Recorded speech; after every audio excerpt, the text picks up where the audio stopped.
dengan konsep Mbah Nun yang semacam itu dan kemudian masyarakat yang seperti sekarang ini, apakah tulisan-tulisan ini akan bisa mudah begitu ditelan misalnya bagi mungkin awalnya bisa cerita tentang teman-teman di Jugeran Syafaat terus bagaimana fenomenanya saat ini gitu. Terima kasih. Assalamualaikum warahmatullahi wabarakatuh. Selamat malam.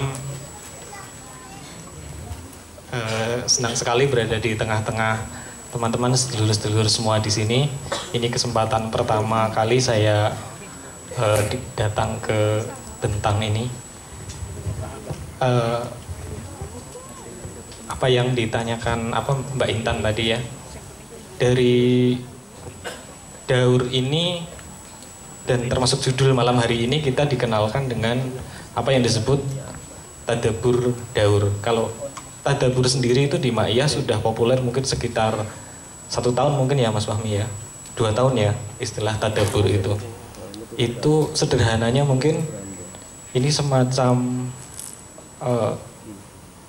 termasuk hal yang kita syukuri. Ini sesuatu yang lahir baru begitu ya. Di tengah kejenuhan orang di dunia literasi, di dunia diskusi yang sekarang ini. Misalnya kasus yang sekarang sedang ramai kan adalah kalau di dunia medsos, literasi dan sebagainya, yang pertama adalah plagiat ya Mbak ya. Kemudian yang kedua adalah misquoting atau ngutip asal-asalan lah sederhananya seperti itu. Nah, adanya tadabur ini adalah bagaimana kalaupun kita mengutip sebuah kalimat atau tulisan dari Mbah Nun atau dari siapapun, kita betul-betul menyelam dalam tulisan itu. Jadi jangan sampai justru yang bahaya kan ketika hanya di quote kepentingannya beda. Nah itu sekarang sering sekali didapati di Facebook, di YouTube dan sebagainya yang kepentingannya adalah untuk kepentingan mendapatkan keuntungan dari bisnis di dunia maya. Nah jadi tadabur ini menurut saya sangat-sangat menjawab zaman gitu. Tadabur ini dilakukan oleh teman-teman di simpul-simpul ma'iyah maupun di lingkaran-lingkaran yang mungkin tidak membentuk identitas. Termasuk kalau kami di Purwokerto, di Purbalingga, itu dari proses tadabur daur ini kita jadikan tema diskusi bulanan di forum yang simpul ma'iyah yang kita sebut Jugeran Syafaat. Kemudian di Semarang juga ada Sinau Daur. Selain ada Gambang Syafaat, juga ada kelas kecil yang mereka sebut Sinau Daur. Dan di daerah-daerah lain ada banyak sekali. Yang membedakan proses diskusi mengenai daur ini, mentadaburi daur, menurut saya adalah diskusi itu kan kebanyakan, kalau yang saya ikuti, tidak tahu ya kalau saya kuper gitu ya. Biasanya itu berangkatnya kan dari fenomena sosial yang sudah ada di permukaan kita diskusikan. Nah kalau tadabur daur ini menurut saya kita berangkatnya dari kedalaman. Nanti ujung-ujungnya ke fenomena juga gitu. Misalnya salah satu tema yang pernah kita dari daur yang kita temakan adalah yang judulnya simulasi kesengsaraan. Itu bagaimana, itu kalau nggak salah dari judul daur aktivasi akhirat di dunia ya. Salah satu benang merah atau pangkal yang pokok yang ada di situ yang kita tangkap adalah orang sekarang itu tidak bisa membangun simulasi kesengsaraannya sendiri. Jadi dia akan sengsara sebagaimana ukuran orang lain gitu. Misalnya orang lain tidak punya motor sengsara, dia ikut-ikutan sengsara, padahal dia mungkin punya ukuran yang berbeda. Dan itulah yang ditawarkan oleh Mbah Nun dari daur itu, bahwa kowe aja gampang sok sengsara seperti itu, sehingga kamu akan kuat. Caranya adalah dengan aktivasi akhirat di dunia yang bisa dibaca sendiri di daur itu. Dan mungkin nanti akan ada hasil tadabur yang beda kalau yang membaca beda. Nah itu kan menurut saya satu kedalaman ya, bagaimana orang punya simulasi atas ukuran kesengsaraan dirinya sendiri atau sengsara ikut-ikutan ukurannya orang lain. Dari diskusi yang berlangsung hampir semalam suntuk sampai jam 2:30, jam 3 di Jugeran Syafaat, akhirnya tersentuh juga fenomena sosial. Waktu itu di daerah kami sedang ramai protes perusakan Gunung Slamet oleh pembangunan pembangkit listrik PLTU. Wah, ternyata dari urusan aktivasi dunia di akhirat tersentuh juga urusan perusakan tema sosial, yaitu bagaimana protes terhadap perusakan alam di sekitar Gunung Slamet oleh alasan pembangunan. Kemudian pada kesempatan yang lain saya dan teman-teman diundang oleh sebuah LSM untuk diskusi mengenai memang tema tentang pembangunan pembangkit listrik itu. Di situ saya mendapat perbandingan mana yang tadabur dan mana yang diskusi ala LSM gitu. Dan saya bersyukur saya di lingkungan teman-teman Jugeran Syafaat punya metode diskusi yang unik gitu loh, yang beda dengan, dan itu saya juga tidak tahu karena ya pokoknya alamiah ngalir saja di Ma'iyah kan seperti itu. Kemudian itu kita jadikan kita rutinkan. Jadi tema-tema daur yang lain juga kita angkat. Tidak selalu judulnya, tapi penekanan apa yang bisa kita diskusikan. Misalnya ada lalu lintas vertikal. Kemudian yang terakhir-terakhir kemarin dari judul pemimpin penggerundal. Itu kita menemukan sesuatu yang kalau Mas Fahmi sebut tadi, dari Mbah Nun sampaikan bahwa daur ini pelok bukan irisan mangga begitu kan. Daur ini boleh kamu tanam, kamu bikin kebun sendiri gitu kan. Jadi begitu luasnya kita boleh memaknai daur. Bahkan beda dengan apa yang dimaksud oleh daur itu sendiri. Tapi kan ruhnya sama karena itu tadabur, bukan misquoting, bukan nyuplik, bukan kita menjadikan itu justifikasi pembenaran untuk sebuah teori yang kita sudah bawa sebelumnya gitu. Jadi mungkin seperti itu Mbak Intan, cerita tentang pengalaman tadabur daur. Oke, terima kasih Mas Rizky. Baik, terima kasih Mas Rizky, tepuk tangan untuk Mas Rizky. Dari dua pembicara di awal, Mas Fahmi maupun Mas Rizky ada satu kata kunci yang selalu dipakai oleh mereka berdua, yaitu bersyukur. Bahwa Mbah Nun di era yang sekarang ini yang semuanya serba instan segala macam, masih bisa mempertahankan intensitas beliau menulis gitu ya. Setiap hari, kita yang anak-anak muda di sini, status Facebook, Twitter, itu aja paling banter ya. Status aja kadang mikir seminggu ya Mas ya. Atau aktivitas paling ya cuma like aja biar akrab gitu ya. Share atau gitu. Baik, terima kasih. Selanjutnya, berikutnya adalah Mas Salman Faridi. Beliau adalah CEO Bentang Pustaka. Beliau pimpinan kami di sini dan selalu di banyak forum, di banyak kesempatan menyampaikan bahwa beliau belajar menulis dari MH Ainun Najib pada saat beliau masih remaja begitu.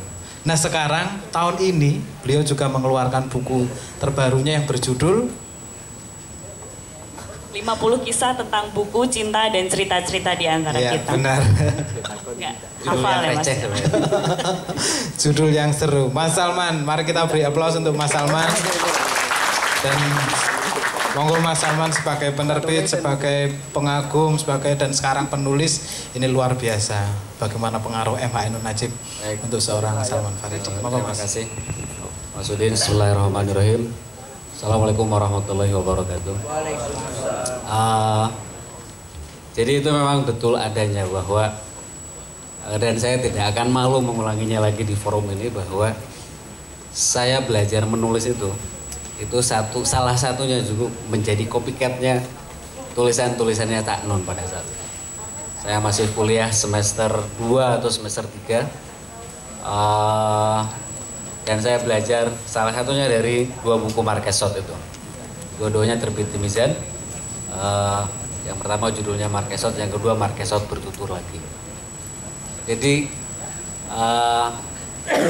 bahkan kalau saya hubung-hubungkan titik-titik itu, kalau kata Steve Jobs itu kan ada istilah connecting the dots gitu.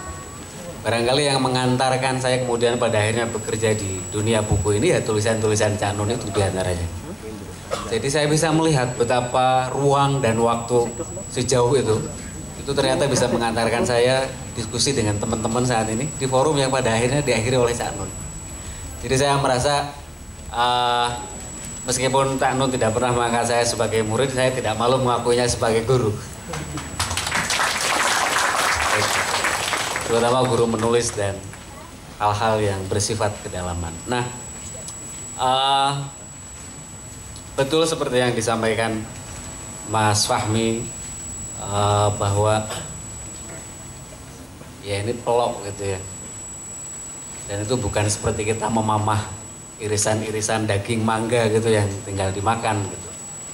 Nah, saya ingin mengantarkan diskusi kita pada malam ini berdasarkan posisi saya dalam membaca naskah Daur.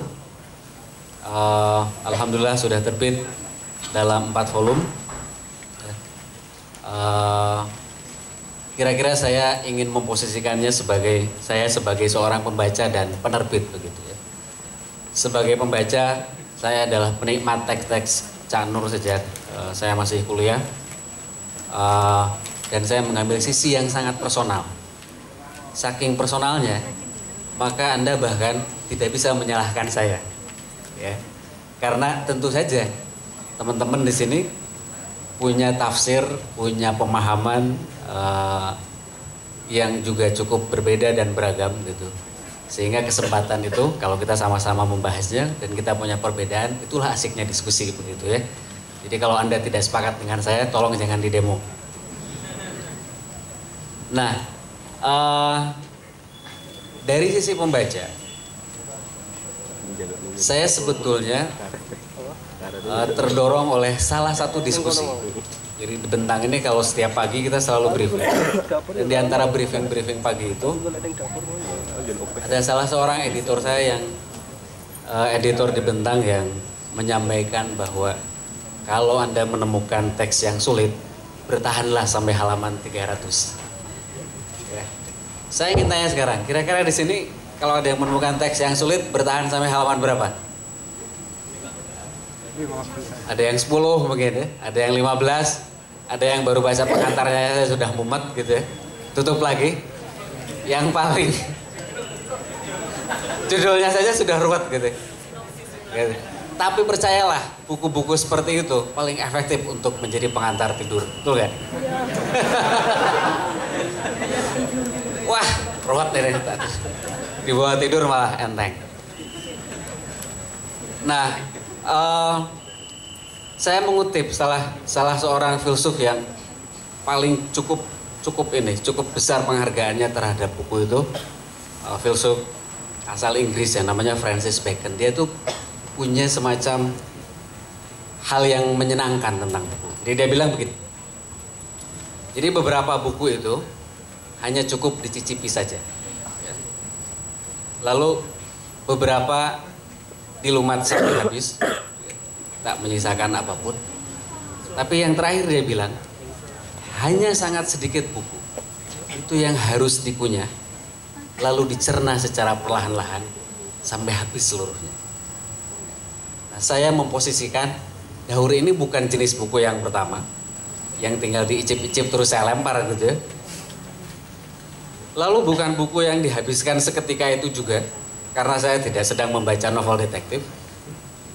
Tetapi ini adalah buku yang harus saya cerna pelan-pelan gitu. Ya. Dan saya kira ini adalah pengalaman yang cukup kolektif di antara kita, betul ya? Ini apa tuh maksudnya ya? Balik lagi gitu ya. Kalau belum tahu maksudnya ya kita terus loncat aja dulu, nanti balik lagi ke situ. Jadi memang kurang lebih apa yang disampaikan salah satu teman editor saya tentang membacalah sesuatu yang sulit sampai halaman 300 itu, secara sederhana sebenarnya mengajarkan bahwa kita harus melatih stamina untuk membaca sesuatu yang sulit dan berat. Mengapa? Karena pada saat sekarang ini kita hanya disajikan makanan-makanan yang sifatnya instan, betul ya? Makanan fisik itu ya entah ayam, entah roti dan lain-lain itu kan 5 menit selesai dimakan. Dan saya agak yakin, termasuk juga khawatir, bahwa kadar kita membaca juga lama-lama akan sedangkal itu. Direktur saya di Mizan, Mas Haidar Bagir, itu melihat sebuah masa depan tentang buku, kurang lebih begini. Sekarang ini buku cetak turun. Ya. Tapi buku digital yang diharapkan untuk mengganti cetak ya nggak naik-naik gitu. Ya. Jadi kekhawatirannya adalah mungkin jangan-jangan orang-orang ini berhenti membaca aja. Ya. Jangan-jangan berhenti membaca. Nah, kalau saya tambahkan, sebenarnya masih ada harapan. Karena yang populer sekarang ini adalah semua saya jamin pasti masih membaca broadcast, betul nggak? Jadi Anda sudah tidak membaca buku, tapi saya yakin Anda pasti membaca broadcast dari WhatsApp group ya. Termasuk dari khutbah Jumat, khutbah Tarawih, semua ada di situ.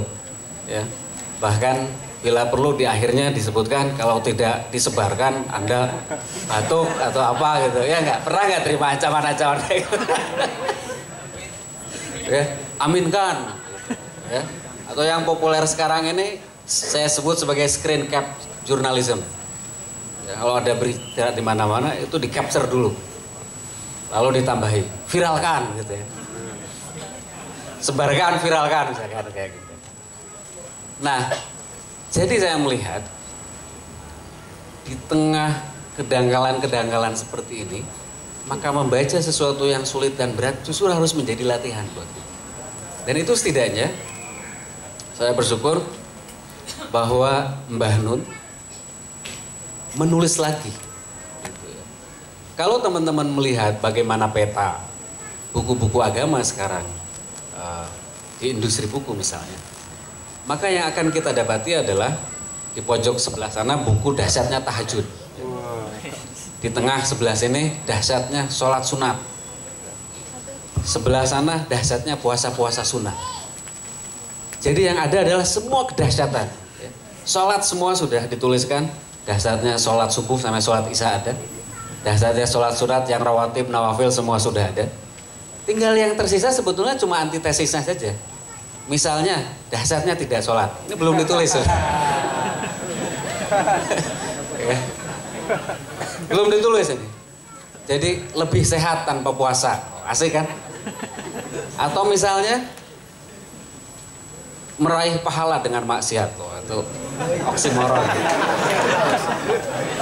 Bulan Ramadan ini ya. Nah, itu yang terjadi sekarang. Jadi semua kemudian diredusir menjadi sesuatu yang enteng-enteng saja. Dan yang terjadi ketika teman-teman membaca sesuatu yang enteng-enteng saja, maka horizonnya pun ya akan sedangkal itu. Ya. Jadi disinilah saya kemudian masuk pada posisi saya sebagai penerbit. Mbok tuku oh.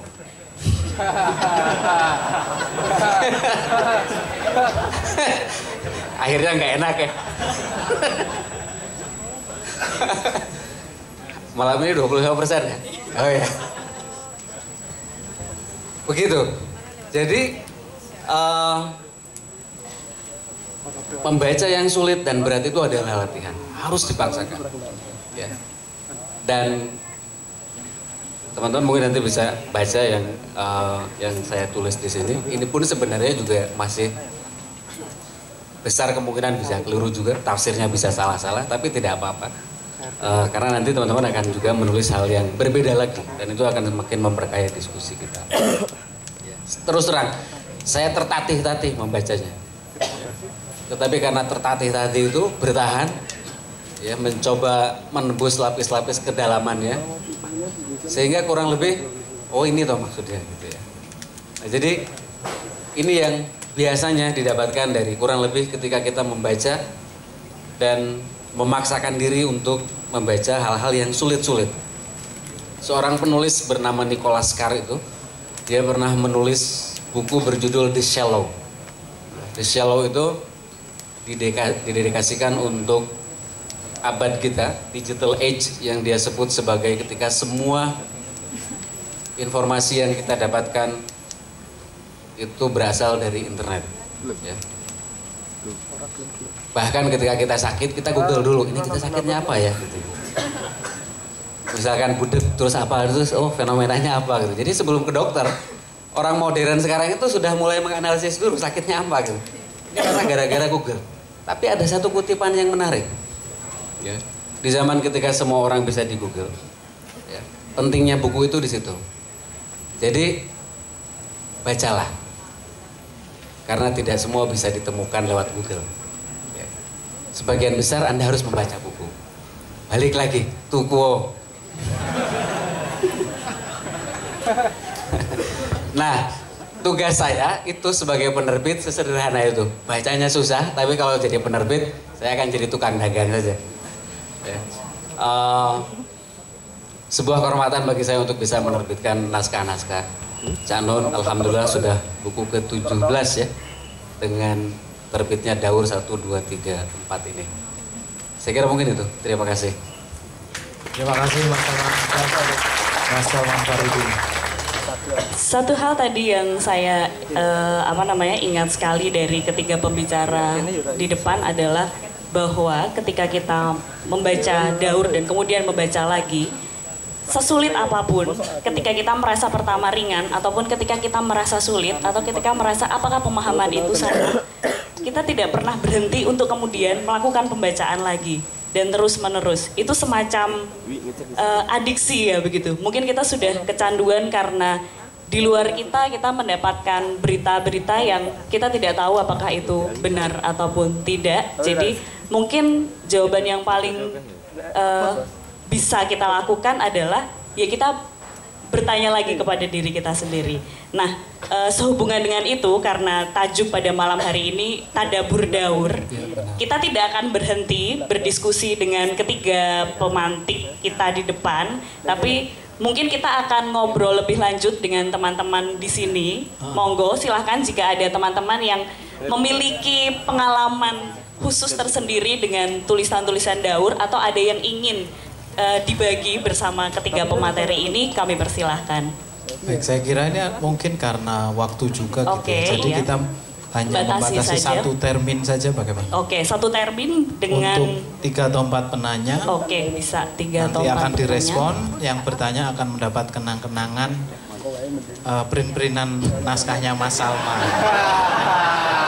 Loh ini baru ditulis tadi dan sudah tayang di caknun.com. Penting loh ini. Dan ada satu lagi souvenirnya, print-printan tadi dari Mbah Nun sendiri. Dari Mbah Nun yang ditulis hari ini juga tanggal 12 Juni. Enggak, kita ada kenang-kenangan buat teman-teman nanti yang beruntung. Iya, daun ya Mas. Daun, petik di situ. Monggo silakan, ada kesempatan untuk 3 atau 4 penanya. Cepat saja. Untuk merespon apa yang disampaikan Mas Fahmi, Mas Rizky, atau Mas Salman. Monggo ya. Ada di... Ya, 1 di belakang, 2 di depan, 3 tengah. Maju aja bagaimana ya, biar akrab gitu. Ada 3, silahkan menyebutkan nama, asal, dan masalah yang ingin diperbincangkan gitu ya. Yang ingin dibagi. Monggo Mas. Ingin dibagi. Monggo Mas yang ingin bertanya tadi silakan maju aja. Silakan maju. Tiga penanya ya tadi. 3 ya. Oke, monggo Mas yang langsung di tengah maju tadi, ke depan maju aja, semua. Mas. Monggo Mas. Monggo Mas. Mas yang ini dulu. Saya nggak apa-apa ditutupi Mas, nggak apa-apa. Yang penting duduk di sini. Ya. Monggo silakan. Assalamualaikum warahmatullahi wabarakatuh. Nama saya Desta dari Banyuwangi. Cuman sudah lama di Jogja. Mungkin mau sharing saja gitu, sharing saja bahwa memang tulisan-tulisan Mbah Nun, saya pertama kali mengenal tulisan Mbah Nun itu nggak sengaja di perpus SMA, Selilit Sang Kiai, itu di tahun 2007 gitu.